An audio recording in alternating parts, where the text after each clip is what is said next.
Assalamualaikum warahmatullahi wabarakatuh. Waalaikumsalam warahmatullahi wabarakatuh. Alhamdulillah pada hari ini kita bisa belajar bersama lagi, yaitu mapel ekonomi ya. Dan sebelumnya sudah Ustadz share video, sekarang kita review kembali, kita jelaskan satu persatu supaya bertambah jelas. Ya, itu mengenai konsep dasar ilmu ekonomi.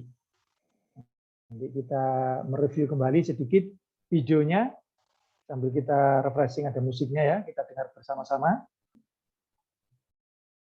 Oke, kita lihat bersama videonya, lihat orang berolahraga, sambil ada musiknya, kita refreshing sejenak.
Itulah hari ini yang kita pelajari, ada 7 hal, yaitu pengertian ekonomi ya, yang pertama, terus pembagian ilmu ekonomi, terus faktor penggerak ekonomi, yang keempat sumber daya ekonomi tadi, yang kelima kegiatan ekonomi, yang keenam fungsi produksi dan kegiatan distribusi.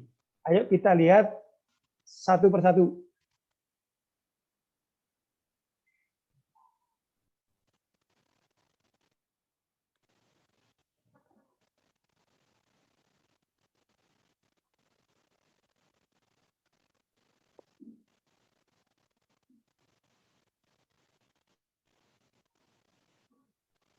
Oke, kita lihat dulu dari pengertian ekonomi. Tadi sudah, yaitu sudah tidak asing lagi ya, ekonomi itu oikos, nah itu dari nomos, nah itu sudah sering dari bahasa Yunani ya. Jadi oikos itu rumah tangga, nomos itu aturan-aturan. Nah, digabung secara umum, pengertian ekonomi itu bagaimana seseorang atau masyarakat itu atau bangsa yang berusaha memenuhi kebutuhan-kebutuhannya. Nah, itu ekonomi itu kan. Jadi bagaimana seseorang itu atau masyarakat atau suatu bangsa itu bisa memenuhi kebutuhannya. Sementara kebutuhan itu nggak ada batasnya. Nah, itu nanti kita bahas. Inilah pengertian ekonomi, ya kan? Dari beberapa ahli, kalau bisa kita simpulkan begitu. Nah, tapi oke, kita lihat satu persatu sih dari beberapa ahli ini. Nah, Adam Smith ini bapak ekonomi ya, mengatakan bahwa ilmu ekonomi menurut Adam Smith ini dalam bahasa Inggris, tapi kita bahasa Indonesia saja, adalah ilmu yang menyelidiki sebab musabab kemakmuran suatu bangsa. Jadi dia melihat itu secara nasional ya, secara global. Jadi apa sih sebab-sebabnya bangsa itu makmur? Nah itu ilmu ekonomi itu menurut Adam Smith. Nah, jadi kalau tadi itu bagaimana seseorang berusaha, sekelompok orang masyarakat sampai suatu bangsa memenuhi kebutuhannya. Nah, Adam Smith itu dilihat dari sisi kemakmuran suatu negara. Apa sebab-sebabnya negara itu makmur? Nah, itu dari sisi ilmu ekonomi begitu. Menurut Adam Smith. Ahli yang kedua, Hicks. Nah, ini ahli kedua Hicks, yang jelas bukan orang Indonesia ya, namanya Adam Smith. Hicks ini, ya, tapi mereka atau beliau ini memang ahli atau pakar di bidang ekonomi. Sampai teorinya dipakai di seluruh dunia. Yang kedua, ahli yang kedua Hicks mengatakan bahwa ilmu ekonomi adalah suatu ilmu yang mempelajari tingkah laku manusia dalam dunia perdagangan. Nah, bagaimana tingkah laku manusia dalam perdagangan itu otomatis dalam jual beli. Nah, tapi bukan yang jual beli saja, bagaimana dia memproduksi suatu barang, namanya perdagangan. Mendatangkan suatu barang. Nah, itu bagaimana sih perilaku manusia? Jadi perilaku manusianya yang difokuskan. Menurut Hicks, kalau Adam Smith itu bagaimana kemakmuran suatu negara, sedangkan itu bagaimana perilaku manusia dalam dunia perdagangan itu. Itu ilmu ekonomi. Nah, itu menurut Hicks boleh-boleh saja namanya teori. Ya kan? Boleh saja. Yang ketiga, itu ilmu dasar atau strategi dalam perdagangan? Perdagangan, dunia perdagangan. Jadi dalam dunia perdagangan, bagaimana perilaku manusia itu yang dipelajari, perilakunya ya. Tapi dalam perdagangan bukan perilaku dalam pendidikan, bukan perilaku dalam pergaulan, tapi khusus dalam dunia perdagangan. Nah, bagaimana perilaku manusia itu? Contoh di pasar, sama nggak perilaku orang di pasar dengan orang yang di masjid? Gus, sama nggak Gus? Beda. Beda. Sama nggak orang perilaku di pasar dengan orang yang ikut senam di lapangan Murjani? Beda. Beda. Walaupun orangnya sama, tapi perilakunya ketika di lapangan Murjani dengan di pasar itu berbeda. Nah, menurut Hicks, nah itu yang dipelajari ilmu ekonomi. Nah, itu katanya begitu kayak ini. Jadi perilaku manusia dalam perdagangan saja. Nah, ini Hicks. Sedangkan Smith, bagaimana kemakmuran negara itu? Apa sebab-sebabnya? Itulah ilmu ekonomi. Nah, boleh, makanya ahli boleh saja berpendapat. Makanya kita supaya tahu ya kan, di sini sudah kita bisa pelajari bareng-bareng. Sedangkan yang ketiga atau yang C, Samuelson ini mengatakan, oh nggak gitu ilmu ekonomi itu. Nah, Samuelson kan ilmu ekonomi adalah studi atau mempelajari individu-individu dan masyarakat membuat pilihan dengan atau tanpa penggunaan uang. Dengan menggunakan sumber daya yang terbatas, tetapi dapat digunakan dalam berbagai cara untuk menghasilkan berbagai jenis barang dan jasa dan mendistribusikannya untuk kebutuhan konsumsi, baik sekarang maupun di masa mendatang. Jadi dia lebih luas lagi. Ekonomi itu bukan hanya kemakmuran bangsa, kata si Samuelson ini. Bukan hanya perilaku orang, tapi ilmu ekonomi adalah studi bagaimana manusia itu membuat pilihan. Baik dia menggunakan uang atau tidak, sehingga bisa mengelola sumber daya yang terbatas ini dapat menghasilkan suatu barang, jasa, dan didistribusikannya atau disalurkannya untuk kebutuhan konsumsi pada sekarang maupun mendatang. Diolah dia, jadi tidak ada tentang pengolahan. Nah ini ekonomi, matematika ekonomi. Contoh misalnya kita di rumah ada pohon bambu, misalnya ini contoh. Pohon bambu ya seperti itu. Tapi orang yang punya pilihan, kegiatan ekonomi, menurut Samuelson ini, dia punya pilihan bambu ini, dia nggak menggunakan biaya, tanpa uang dipotong, dibuat kecil-kecil, jadikan sumpit. Nah, tahu sumpit? Tahu kan?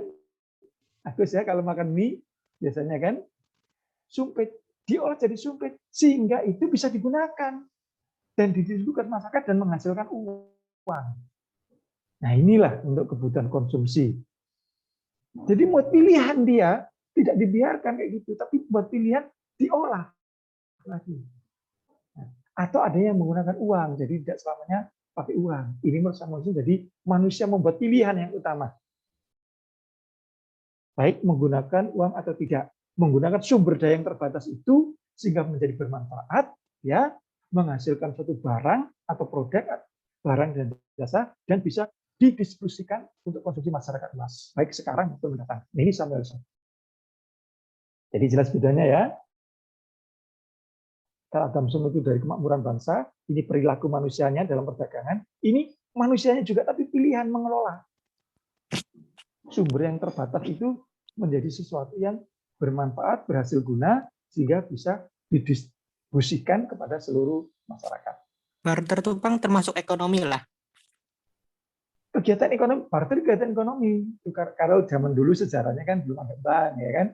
Tapi sekarang masih ada loh barter itu, jangan dikira nggak ada. Loh. Jadi masih belum ada uang, tukar barang yang seharga. Karena dulu belum ada uang, misalnya saya punya hasil panennya beras, sementara dia tukar barang sama barang, bukan tukar tambah, tukar barang dengan barang yang seharga, kan? Nah sekarang juga ada loh, misalnya begini, contohnya misalnya si Fage punya HP merek A, ya kan? Agus punya HP merek B, sementara Fage nggak begitu membutuhkan kamera, yang dibutuhkan mungkin spek yang lain. Kameranya tapi bagus, gitu loh. Sementara Agus butuh kamera, kameranya kurang bagus, tapi spek yang lain bagus, yang diinginkan Agus. Nah, kalau harganya sama, ya kan, dengan merek yang sama itu bisa. Ayo Gus, kita tukarlah, ya kan? Kita tukar HP lah. Nggak menggunakan, boleh, itu barter juga, gitu loh kan.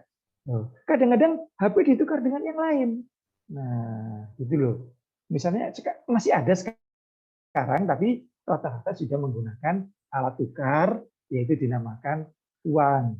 Nah, dulu memang sebelum ditemukan uang atau sebelum ada uang memang semuanya tukar itu. Nah, seperti itu. Bahkan sekarang di daerah-daerah tertentu di Indonesia, bagian timur sana masih ada juga loh yang barter.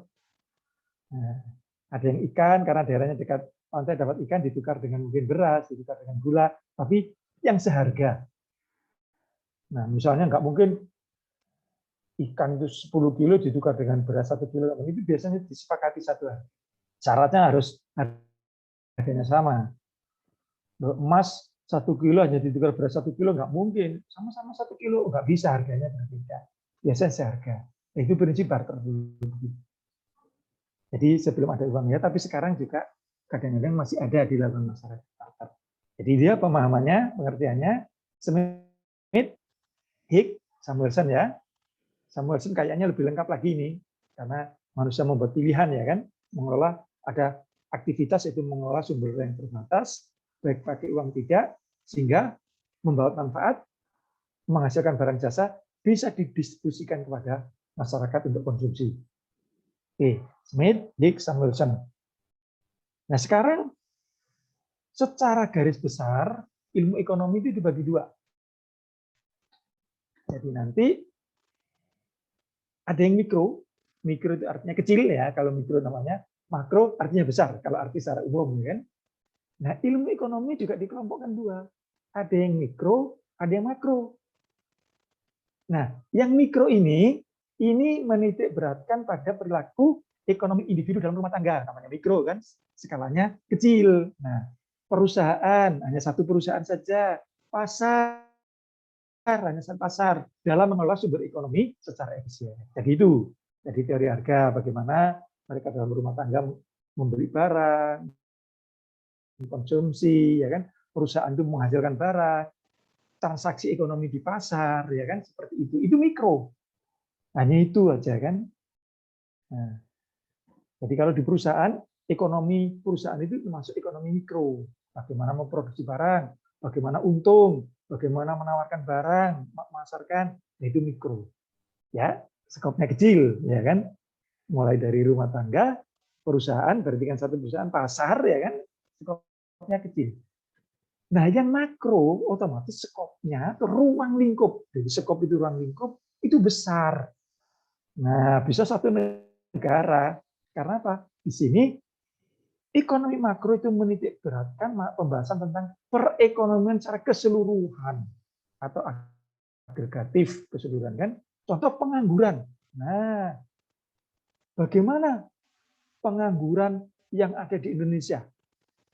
Apa sebabnya? Berapa persen? Berapa banyak jumlahnya? Bagaimana cara mengatasinya? Nah, itu sudah ke situ. Bukan hanya masalah harga saja, bukan hanya memproduksi barang. Jadi skopnya sudah luas, berarti kebijakan publik di sini. Kebijakan untuk masyarakat, pemerintah di sini kan skopnya luas, ruang lingkupnya luas. Di makro makanya namanya makro. Terus inflasi. Ada Ustadz, perusahaan selain milik negara yang makro Ustadz? Ada, perusahaan makro. Contoh perusahaan milik negara itu kalau bank, apa yang miliknya negara? Milik pemerintah. Itu perusahaan ya. Kalau bank dulu, bank yang milik pemerintah, BNI, apalagi ya BNI milik pemerintah. BRI, Apalagi BRI milik pemerintah. Terus yang tahu Syariah, Bank Syariah sekarang. Nah, Bank Syariah ini adalah perubahan dari bank-bank syariah yang lain. Dulu kan ada BNI Syariah, ada Bank Mandiri Syariah, ada Bank BRI Syariah. Nah sekarang tahun ini di merger atau digabung menjadi satu bernama Bank Syariah Indonesia atau BSI. Ya, itu milik negara atau BUMN. Kalau perusahaan yang miliknya pemerintah, tadi sudah Pertamina, apalagi ini juga nanti materi berikutnya membahas itu ya kan, tapi sedikit kita singgung. Pertamina, PLN, ya miliknya pemerintah itu. Ya, Telkom. Nah, Telkom juga miliknya pemerintah. Nah, syaratnya dalam perusahaan itu apa? Rokok gudang garam maksudnya atau gudang garam. Kalau rokok gudang garam itu milik swasta. Jadi dikatakan milik pemerintah BUMN itu kalau sahamnya 50% lebih dimiliki oleh pemerintah. Syaratnya begitu. Jadi bukan kok 100% pemerintah tidak, tapi 51% ke atas milik pemerintah sahamnya itu bisa dikatakan BUMN milik pemerintah. Swasta juga boleh ikut. Kalau dulu nggak boleh, sekarang ada aturan. Jadi mayoritas pemilik saham adalah pemerintah, itulah BUMN. Makanya dinamakan sekarang ada berubah jadi PT ya kan.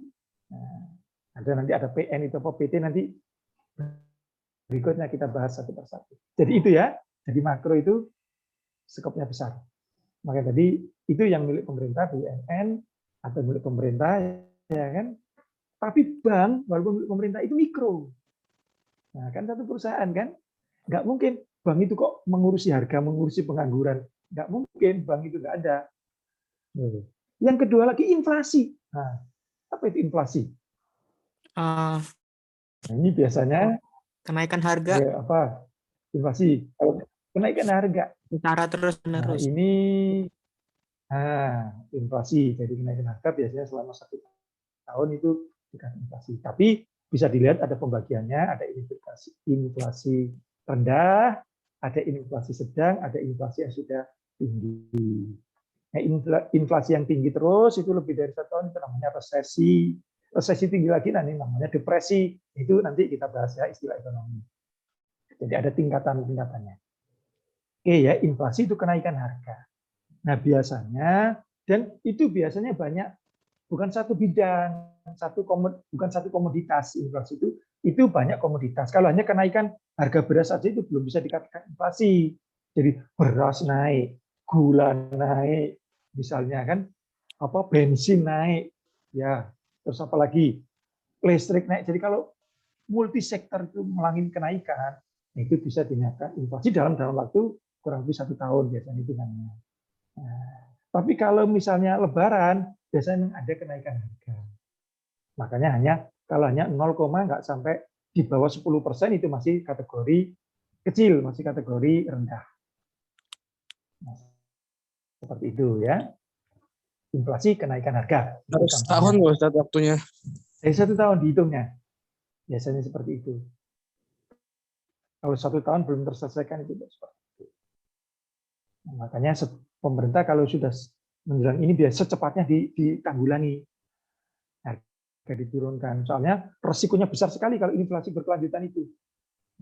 Seperti tahun 98 dulu harga-harga naik sampai pemerintahnya orang demo semua sampai terjadi chaos, pemerintah akhirnya turun diganti yang lain. Itu kan ada kaitannya dengan politik yang lain, tapi berbahaya kalau inflasi terus-menerus. Makanya selalu diamati, dilakukan kebijakan-kebijakan mengatasi itu. Nah, kebijakan ekonomi mengatasi inflasi termasuk ekonomi makro, karena skopnya kan besar, nasional. Nggak mungkin harga di Banjarbaru dok yang naik itu.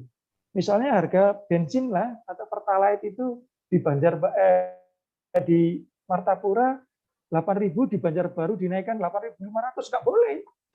Harus sama semuanya. Dinaikkan sendiri nggak boleh. Itu nggak boleh seenaknya sendiri dinaikkan harga. Gimana? Ada harga sendirinya kah? Iya, jadi sudah ditentukan. Nggak boleh, nggak boleh main harga. Beli Pertamax itu kan 11.000 Ustaz. Tapi saya beli di Martapura sana 12.000 Ustaz. Berapa? Per 1 liter. Berapa? Saya beli di dekat rumah saya di Banjarbaru tuh 11.000, sedangkan di Martapura 12.000. Itu sama-sama di SPBU atau di eceran? Kok itu di eceran Ustaz? Beda loh. Kalau di eceran kan tergantung nanti orangnya, kalau jauh ngambilnya kan. Kalau di SPBU nggak boleh. SPBU kan itu kan. Nah, eceran kadang-kadang kan dekat dengan SPBU, dengan jauh kan berbeda transportasinya kan. Nah, itu kan lain, tapi bukan kok sampai melonjak. Eceran berbeda ya. Ini yang di SPBU. Nah, jadi harga-harga seperti itu.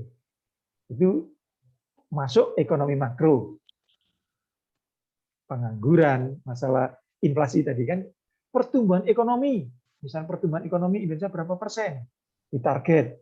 Nah, itu nggak bisa perusahaan melakukan, perbankan juga nggak bisa, apalagi rumah tangga malah nggak bisa, harus ngikut. Nah, itu yang punya kebijakan adalah pemerintah, masuk ekonomi makro. Perdagangan internasional masuk ikut makro. Nah, syarat-syaratnya, aturan-aturannya nggak boleh. Walaupun kita masuk ekspor itu harus aturan-aturan internasional diikuti, itu makro. Skopnya lebih luas. Itu bedanya ya, ekonomi mikro dan ekonomi makro. Kalau pasar, jualan, wadai, kedai itu kan, itu makro semua itu. Nah, terus di mall, ini mikro, di mall itu bukan makro. Di Indomaret, Alfamart itu mikro semua kan, seperti itu. atau di warung-warung dekat rumah kita itu mikro, ya. Nggak mungkin ngurusi pengangguran, nggak mungkin ngurusi inflasi, malah harus ikut. Si pengangguran Harga kayak naik gitu harus tuh ikut naik. untuk apa sih tujuannya? Membuka Tujuannya lapangan kerja kayak itu kah? bagaimana pengangguran itu berkurang. Coba kalau orang nganggur itu punya pendapatan nggak? Enggak. Orang nganggur secara umum loh ini, jangan kalau nganggur tabungannya banyak, jangan begitu. Orang nganggur Enggak. iya kan? Iya kan? Namanya nganggur kan dari mana dia dapat penghasilan? Nah, kalau banyak yang nganggur, otomatis pemerintah penghasilan juga berkurang, nggak dapat pajak, roda ekonomi nggak berputar. Nah, siapa yang mau beli? Orang nggak punya uang, akhirnya ekonominya pemerintah juga menurun. Nah, negaranya juga ikut miskin. Negara kan dari masyarakat. Makanya pemerintah, wah kalau gitu dikurangi pengangguran ini, dibuka lapangan kerja baru dengan mendatangkan investor atau yang lain. Nah, itu yang punya wewenang kebijakan gitu itu pemerintah. Kira-kira perusahaan apa aja, dari Ustaz, pemerintah yang ngurusi pengangguran kayak gitu? yang perusahaan nggak ngurusi pengangguran tapi menerima pegawai kan. Tapi bagaimana pengangguran di Indonesia itu bukan tugasnya. Tapi menerima pegawai, misalnya menerima karyawan, boleh, tapi nggak ngurusi pengangguran dia. Dia yang ngurusi bagaimana perusahaan itu dikelola mendapat keuntungan sehingga bayar pajak pada pemerintah. Nah, makanya contoh perusahaan A kan sudah penuh nih, nggak ada, nggak terima pegawai. Makanya pemerintah membuka perusahaan baru supaya yang nganggur di situ itu bisa masuk kerja, mengurangi pengangguran. Nah, seperti itu ya. Misalnya perusahaan itu bisa menerima 100 orang, berarti misalnya di Banjarbaru nih dibuka perusahaan baru, menerima 100 orang. Berarti 100 orang jumlah pengangguran di Banjarbaru itu bisa terserap. Oh, berarti berkurang pengangguran di Banjarbaru. Nah, itu pemerintah yang punya kebijakan. Masuk ekonomi makro. Kalau masyarakat nggak bisa, perusahaan nggak bisa. Perusahaan setelah diterima adalah dikelola bagaimana dia bekerja dengan baik, menguntungkan perusahaan itu. Dan bagi pemerintah bayar pajak. Nah, itu. Jelas ya bedanya mikro sama makro? Ya. Kalau mikro skopnya kecil, makro besar. Oke, silakan kalau ada yang tanya nggak apa-apa. Kita diskusi supaya tambah jelas. Atau yang terpikir apa gitu kan, walaupun di luar ini boleh, nggak apa-apa. Kayak tadi, loh kalau barter apa Ustaz? Nah, nggak apa-apa. Memang itu ekonomi. Seperti itu kan. Tapi misalnya menanyakan, Ustaz, bagaimana supaya sholat khusyuk? Ya jangan. Pelajaran PAI itu nanti. Ini ekonomi ya. Kita bahas ekonomi. Oke, silakan. Oke ya, pengertian sudah menurut para ahli, pembagian ilmu ekonominya mikro dan makro. Kita lanjut. Nah, sekarang faktor-faktor penggerak kegiatan ekonomi. Apa saja sih faktornya sehingga ekonomi itu bisa bergerak? Kegiatan ekonomi berputar, bergerak.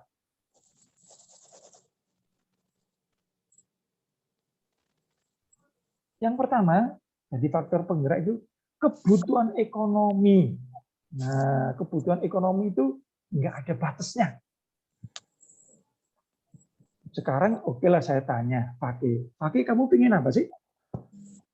Pengen masuk surga. Sudah sebut aja nggak apa-apa namanya.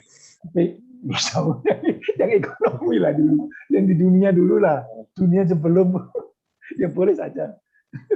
Coba yang ekonomi aja, yang ekonomi. Ekonomi. Ayo. Ya, Pengen punya penghasilan tapi santai. Ingin punya penghasilan santai. Jadi apa? Belajar santai, masa depan cerah, mati, husnul khotimah, di akhirat masuk surga itu ya. Iya. Itu biasa namanya anak muda kan. Nah, kebutuhan itu nggak ada batas. Contoh, pingin baju baru, kadang punya satu, pingin dua, punya dua, pingin tiga. Nah, pingin punya HP bagus, punya HP merek A, pingin HP B, pingin HP C, pingin merek D, dan lain-lain. Pingin punya sudah motor, tahun 2010, pingin ganti 2011, pingin yang terbaru, motor Matic, pingin yang ini, pingin mobil juga begitu, pingin rumah tingkat ke atas, rumah tingkat ke bawah, mungkin kan. Jadi nggak ada puas, nggak ada putusnya kebutuhan itu. Kecuali kata ayat itu, kalau manusia itu walaupun punya, dalam hadis ya kan, punya 2 ladang sawah emas, itu masih pengen yang ketiga. Ya, tidak akan kuat sebelum mulutnya dimasuki tanah, sebelum mati. Kalau mati nggak punya kebutuhan lagi, mati kok. Nah, itu manusia memang kebutuhan itu nggak ada batasnya. Pingin ini cobalah. Kalau sudah pingin ini, pasti pingin yang lain. Pingin yang lain. Terus saja kayak gitu. Inilah faktor penggerak ekonomi yang pertama, bahwa kebutuhan ekonomi itu sifatnya tidak terbatas. Nah, sedangkan ketersediaan yang diinginkan, yang dibutuhkan terbatas atau kelangkaan, scarcity. Nah, ada keterbatasan. Nah, apa keterbatasannya? Bisa karena faktor uangnya atau barangnya. Ingin beli apa sih HP yang paling mahal sekarang? Mungkin Oppo ya. Kita bukan promosi, tapi biasanya kan mahal-mahal tuh kan katanya kan. Oppo Kalau F2. sudah punya satu, ada keterbatasan. Nah, berapalah itu pokoknya mahal, pokoknya kan. Kalau sudah yang paling mahal pun pasti pingin yang sementara nggak ada barang yang baru, belum ada, atau kita nggak punya uang, nggak nyampe. Nah itulah. Jadi ada ketersediaan itu ada keterbatasannya, ada kelangkaan. Sementara kebutuhannya nggak ada batas kecuali mati tadi itu. Jangan-jangan masuk surga 1 pingin masuk surga tingkat 2, ya kan begitu kan? Surga ini pingin surga tingkat 4 lagi kan? Nah itu kan kebutuhan manusia. Nah ini makanya bergerak ekonominya. Oh kalau begitu, makanya dipenuhilah kebutuhan itu. Dulu nggak ada HP. Zaman Ustadz dulu masih muda nggak ada HP itu. Nah sekarang akhirnya kok orang pingin ya komunikasi itu sambil berjalan, nggak dari rumah. Nah dibuatlah teknologi namanya HP. Sekarang kalau HP kan, ini kan video call kan, orang kok nampak kecil kan, mungkin nggak enak, mungkin yang akan datang hologram. Jadi kelihatan nanti Iksan di sini berduduk itu hologramnya. Nah, kayak di film-film apa teknologi itu kan, fiksi-fiksi ilmiah, film fiksi ilmiah itu ada hologram, tapi nggak bisa dipegang, nggak batal wudhunya kalau lawan jenis, ya kan? Karena hologram. Sekarang belum ada. Nah, mungkin HP nanti, bosan HP ini, kepingin HP yang hologram sehingga kelihatan wajahnya 3 dimensi. Tapi kebutuhannya ingin, tapi barangnya belum ada, terbatas. Tapi untuk yang akan datang mungkin akan ke sana. Atau baunya sekarang nggak tercium, mungkin apa yang akan datang tercium baunya, nggak tahu kita. Nah, jadi seperti dulu namanya pertama kali ada poliponik apa itu senangnya bukan main juga. Dulu Nokia, sekarang kalah Nokia dengan HP Android, tidak produksi. Lah mungkin sekarang HP yang Oppo itu akan ditemukan teknologi baru lagi yang lebih canggih. Nah inilah kebutuhan itu nggak ada putus-putusnya, tapi dipenuhi, berusaha dipenuhi. Makanya tadi itu pilihan memenuhi dengan sumber daya terbatas itu, bagaimana manusia memenuhi itu. Nah itu yang ketiga sudah masuk, itu faktor penggeraknya pilihan alternatif atau opportunity cost, penggunaan sumber daya untuk tujuan tertentu. Nah itu. Nah, karena didorong oleh kebutuhan tidak terbatas itulah makanya manusia mengelola sumber daya itu untuk tujuan. Dulu kalau kayak gini pandemi misalnya di tahun 2000-an nggak bisa kita Zoom kayak gini. Nggak bisa kita belajar Zoom, belum ada teknologinya. Bingung kita kan? Nah, sekarang walaupun di era ini ya seperti ini dilaksanakan. Bisa ketemu kita. Nah, kedengaran suaranya, kelihatan wajahnya kan. Nah, ada tulisannya loh.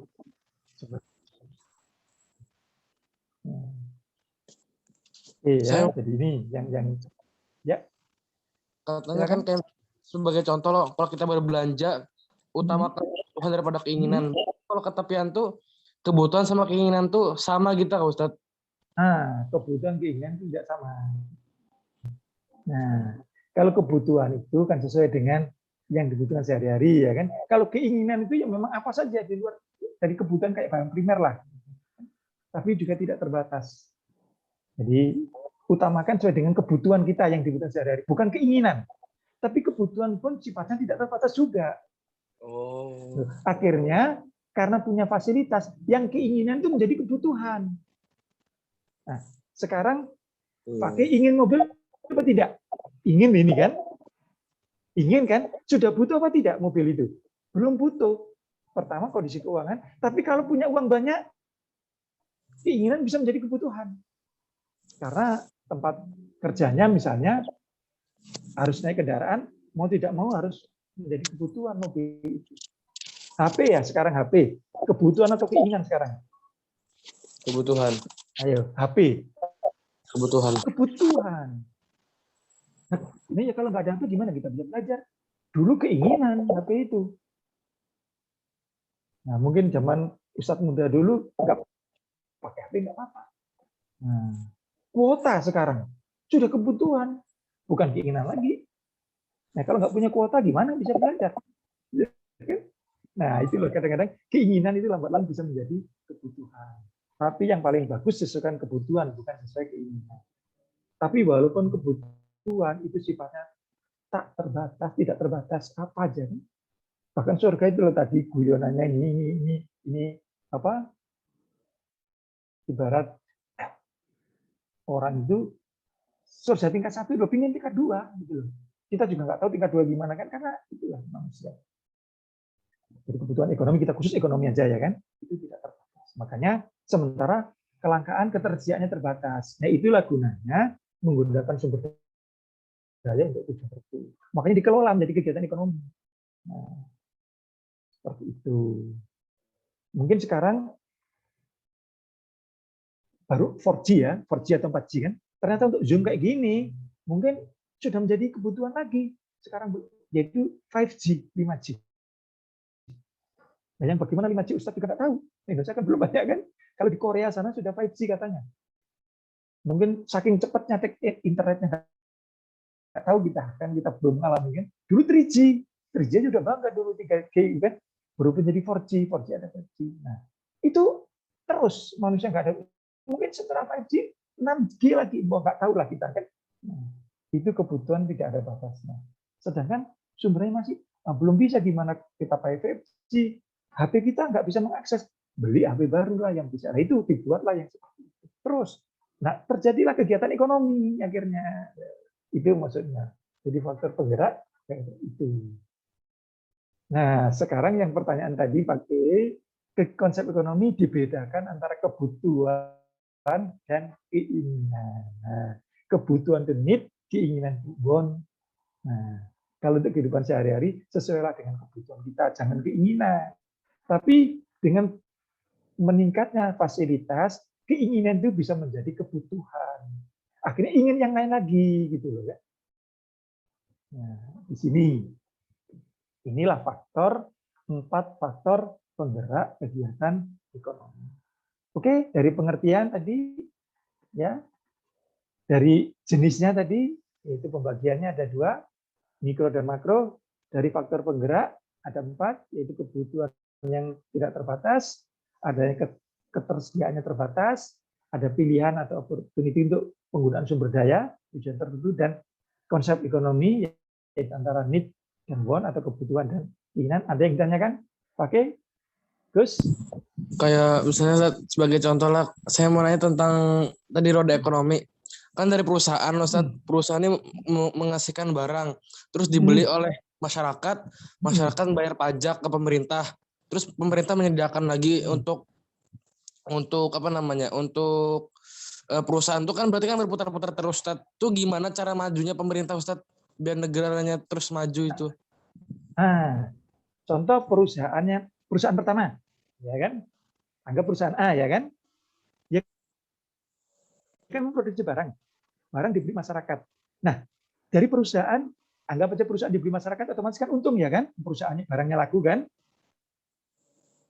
Nggak mungkin tutup dong, perusahaannya ada yang beli barangnya kan? Kira-kira perusahaan itu bayar pajak nggak ke pemerintah?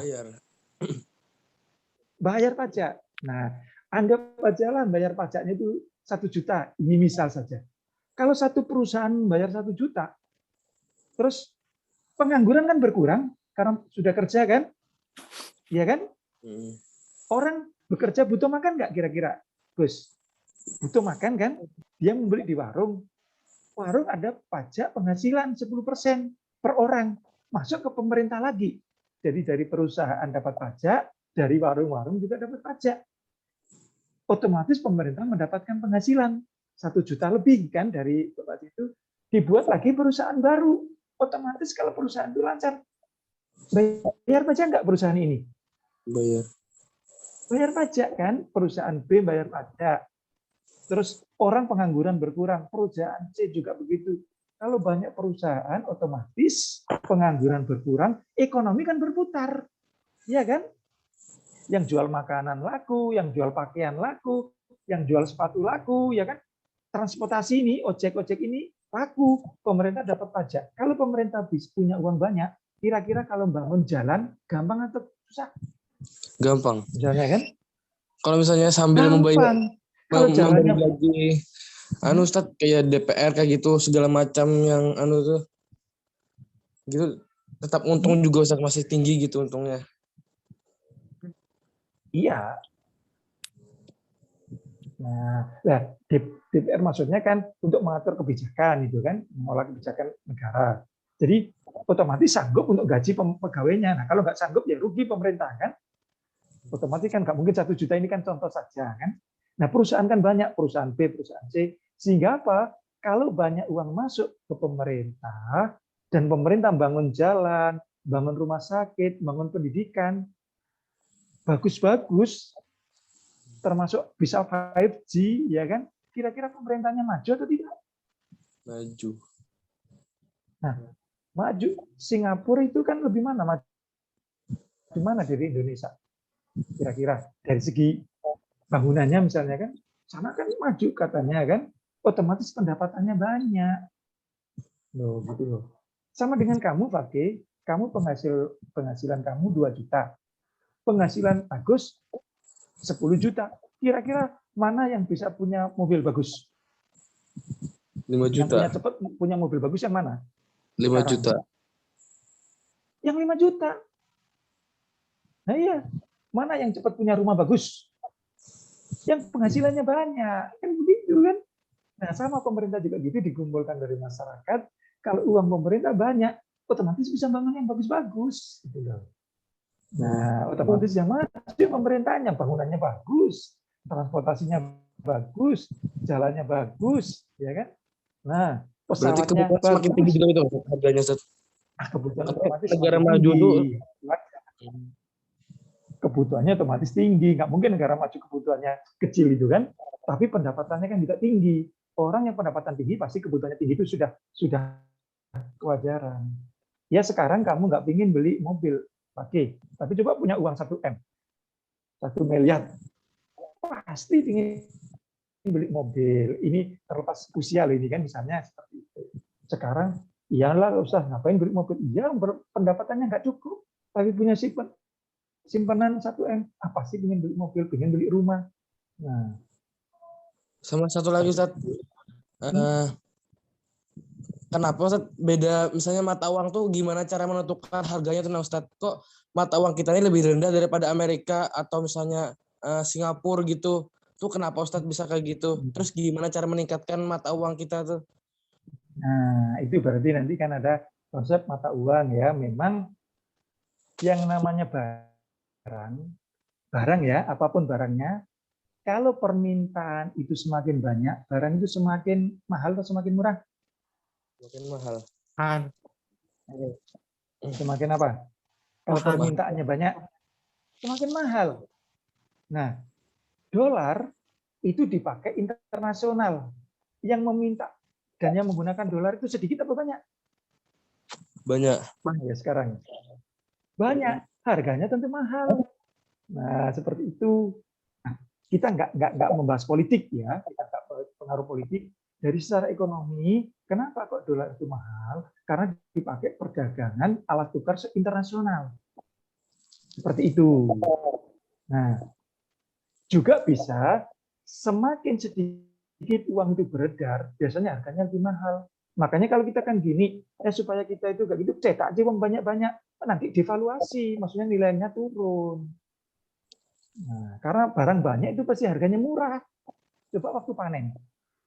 Musim panen kan, Iya. misalnya panen durian, mesti harganya murah. Tapi kalau baru mulai, harganya mahal. Nah, itu dari teori Itu Kang, kasarnya begitu karena misalnya Indonesia nyetak uangnya tuh banyak gitu, lebih dari biasanya. Itu ya bisa menyebabkan inflasi lah. bukan inflasi, nilainya lebih turun. Nah, kalau nilainya uang turun, harga naik bisa inflasi juga kaitannya. Tapi kaitannya pertama adalah devaluasi, itu nilai tukar kita lebih rendah dibanding mata uang asing, mata uang lain. Anggap aja dolar yang kita kenal kan. Nah, karena nilai kita turun, dolarnya naik, sementara barang-barang itu tidak semuanya dalam negeri, ada yang diimpor dari luar negeri, makanya harganya juga naik karena mengikuti dolar. Akhirnya inflasi gitu loh dampaknya.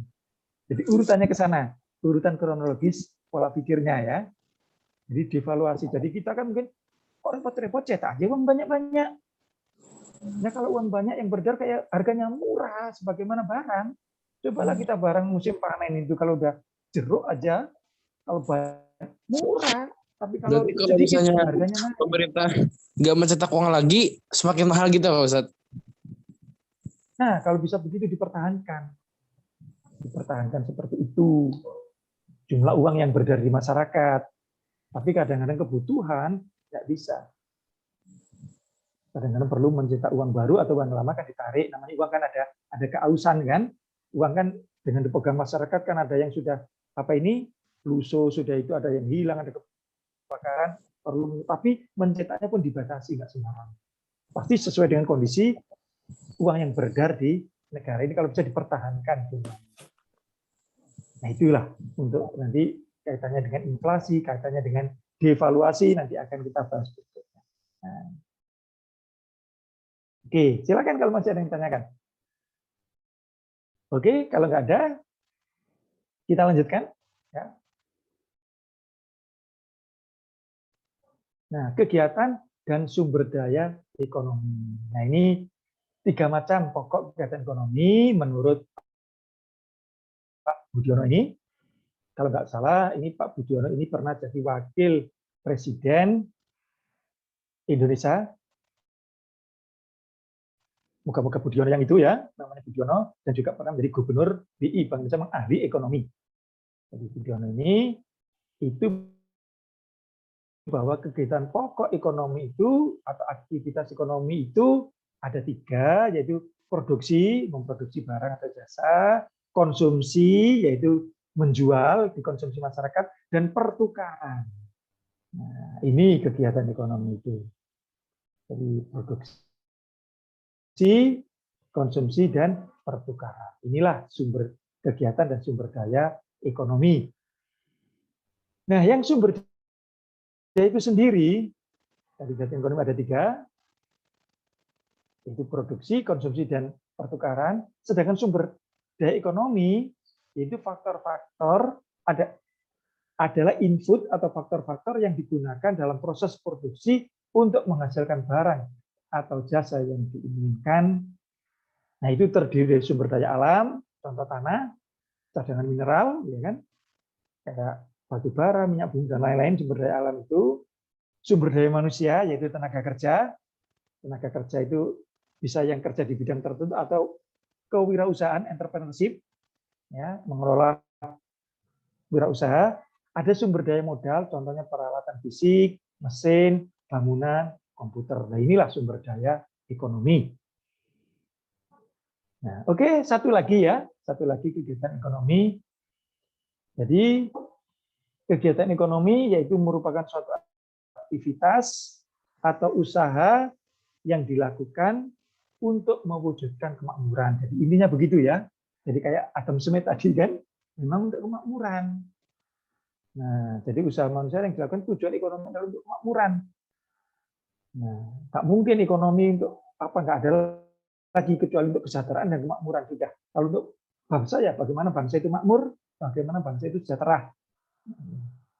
Terus mencapainya, maka kegiatan ekonomi meliputi 3 hal tadi, yaitu ada produksi, ada konsumsi dan distribusi yang tadi pertukaran itu, distribusi penyaluran. Kalau nggak disalurkan gimana? Nggak mungkin dari pabrik itu dikonsumsi langsung. Memang ada konsumsi itu distribusi langsung, nanti ada distribusi tidak langsung. Tapi yang jelas itu dinamakan kegiatan distribusi. Jadi dari produksi pabrik, produsen, konsumsi, nanti masyarakat yang konsumsi, dan ada dari pabrik ke masyarakat itu ada namanya distribusi. Jadi saling berhubungan ya. Seperti itu. Jadi kegiatan produksi menghasilkan barang jasa. Nah, tujuannya tadi jadi sudah. Terus fungsi produksi menyediakan kebutuhan masyarakat, meningkatkan keuntungan, alat kebutuhan, dan kegiatan distribusi tadi ada langsung dan ada tidak langsung. Kalau langsung itu dari produsen langsung kepada perantara. Coba contohnya apa? Kalau dari produsen langsung pada perantara, kepada tanpa perantara langsung ke konsumen. Jadi dia memproduksi barang langsung konsumen, nggak usah perantara.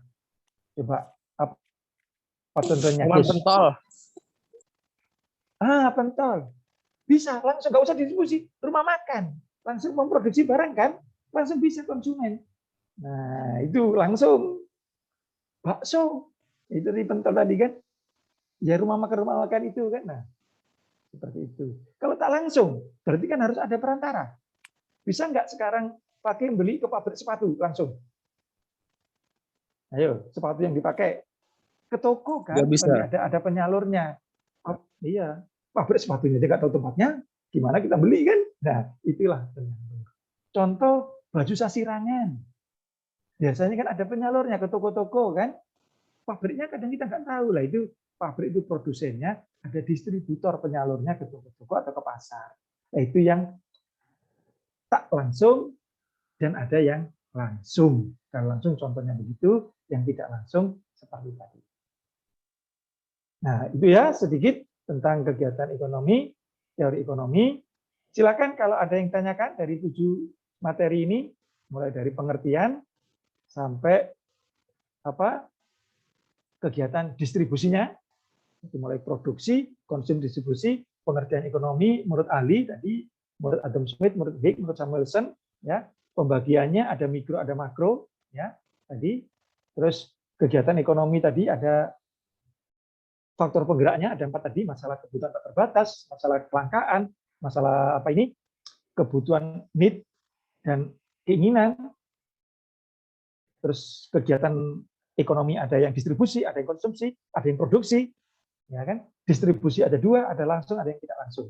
Silakan kalau ada yang tanyakan. Gus, silakan.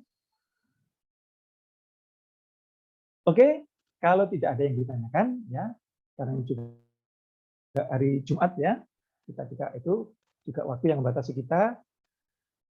Silakan untuk yang tugas nanti dikumpulkan. Kita berikan sedikit uji kompetensi. Ada 5 soal, ya. Nanti dijawab, ditulis tangan. Jelaskan pembagian ekonomi ya tadi sudah, pengertian ekonomi mikro sudah, analisis ekonomi tadi, ya, aspek apa saja yang dianalisis dari ekonomi dan anggapan dasar yang digunakan dalam ekonomi mikro. Nanti Ustadz share soalnya, nanti dikerjakan dan dikirimkan ke nomor Ustadz.